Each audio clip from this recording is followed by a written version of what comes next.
জয়গুরু, সবাইকে জয়গুরু। বন্দে পুরুষোত্তমম। পরম পূজ্যপাদ শ্রী শ্রী আচার্যদেব বললেন যে আমাদের ঠাকুরকে আমরা দুভাবে ব্যবহার করতে পারি। এক, আসনে সাজিয়ে রেখে আসনের ঠাকুর, আর এক, আমার অন্তরে বসিয়ে আমার নিজের মানুষ করে নিজের ঠাকুর আমার আচরণের মধ্যে ফুটে উঠবে। আমার ঠাকুর আমার অন্তরে রয়েছে, মানুষ জানবে, আমি জানবো, আমি উপলব্ধি করব সদা সর্বদা। তাই তো আচার্যদেব বলেন, বিপদে পড়লে, অসুখে বিসুখে সব সময় তোমরা তার চরণে নিবেদন করো, তিনিই পথ দেখান। তার মতো দরদি বন্ধু কেউ নেই, তার মতো আপনজন কেউ নেই।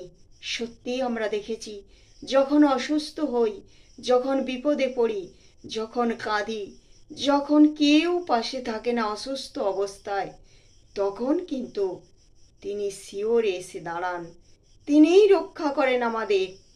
তাই তাকে সদা সর্বদা আমরা আসনের ঠাকুর করে রাখবো না, তাকে আমরা আমাদের অন্তরের ঠাকুর, আমাদের আচরণের ঠাকুর করে তুলব, যেন মানুষ বুঝতে পারে এর মধ্যে সেই ঠাকুর আছে। ঠাকুর যদি না আমরা প্রত্যেকে নিয়ে চলি, তাহলে আমাদের কাছে জীবনটা বড় দুর্বিষহ হয়ে ওঠে। কারণ অর্থও মানুষকে রক্ষা করতে পারে না। কার যে কখন জীবনে কোন বিপদ আছে আমরা কেউই জানি না। আর সেই জন্যে পরম দয়াল পরম পিতা তিনিই কিন্তু সদা সর্বদা আমাদের রক্ষা করেন। তাই আমাদের উচিত তাকে সদা সর্বদা স্মরণে মননে চিন্তনে রাখা।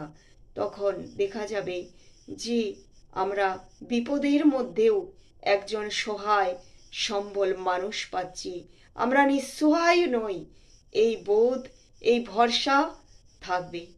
জয় গুরু, সবাইকে জয় গুরু। বন্দে পুরুষোত্তম।